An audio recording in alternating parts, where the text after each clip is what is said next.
Baby, baby, ano na naman ito?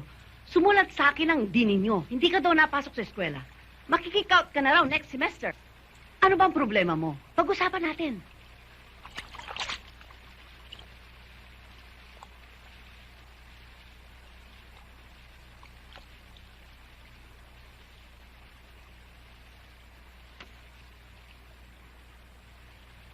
Ano ba ang problema mo?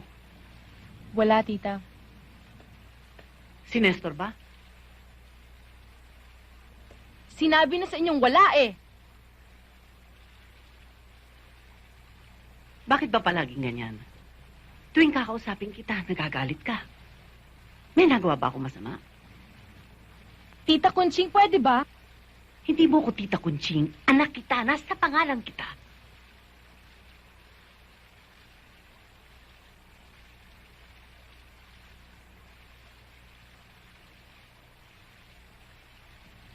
Ikaw? Ina?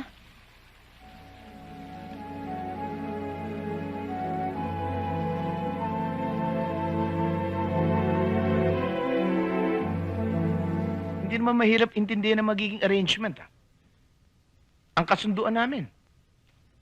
Ara, you're 19 years old now.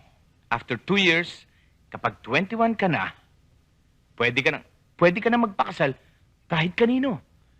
Kahit walang pahintulot sa iyong mga magulang. Ipadadala kita sa States, susunod kami ni Arian doon, kukuha tayo ng divorce, tapos magpapakasal kami ni Arian. After 2 years. Pagkatapos, hindi na kayo uuwi dito sa Pilipinas kasi sa batas natin, mag-asawa pa rin kayo ni Ara. Dahil dito, hindi kinikilala ang divorce. At, Diyos ko, Jake! Paghiwalay na tayo, Ara, pwede ka na magpakasal sa lalaking... Sa lalaking...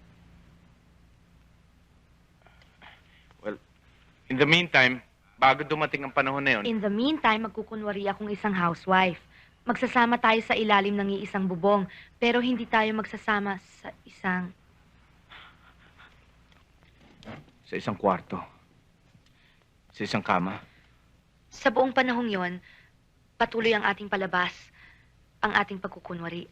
Well, ngayon alam mo na kasunduan natin. Oo. Ako, ewan. Pagdating ng araw, huwag ninyo akong sisisihin.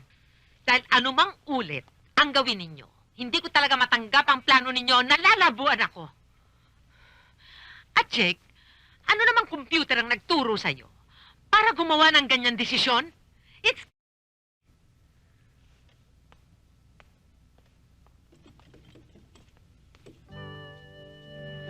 Dearly beloved, Jack, you are today to see your love in eternal bond before the church. Ara, do you take Jack in present for lawful husband according to the right of mother the church? Yes, I do. Jack, do you take Ara in present for lawful wife? Wear this ring as a sign of my love and loyalty.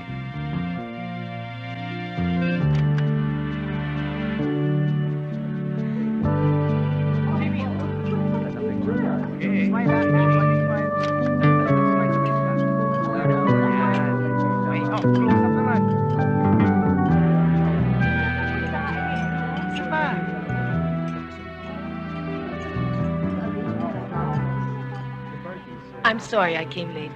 Thank you, Arian.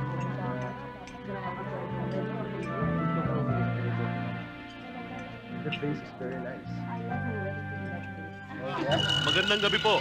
Ako po si Frankie Teves, isang local and provincial correspondent. Kumusta ng pakiramdam mo?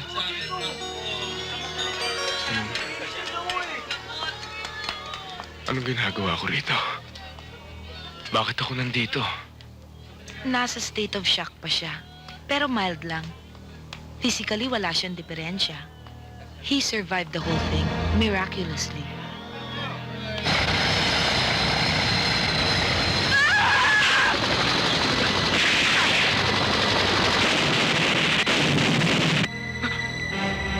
Asan ang... Sekretarya ko? Ha? Ang piloto ko? Teka, hindi kita maintindihan. Bibigyan kita ng sedative, ha? Magpahinga ka na muna at bukas magiging okay ka na. Sandali lang. Pare, ano nga palang pangalan mo?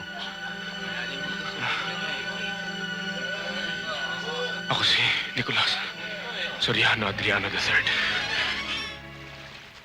Magpapakilala tayo sa kanya. Hindi niya tayo makikilala. Nung nandito siya, wala siyang naalala bilang isang Nicolas Adriano. Tingnan mo nakalagay dyan sa mga report na yan. Wala siyang nalalaman kung ano naging buhay niya sa loob ng 1 taong pagkawala. Papa, magpapaliwanag tayo. Ang batang ito. Paano naging taong batang ito, Papa? Ang marriage certificate namin, ang marami pang katibayang hawak ko. Diyosa, mahihirapan tayo. Pati nga pangalan niya, inimbento lamang, hindi ba? Kailangan pang kumuha ng kung ano-ano affidavit. Matuloy lamang ang kasal ninyo. Papa, ang anak namin.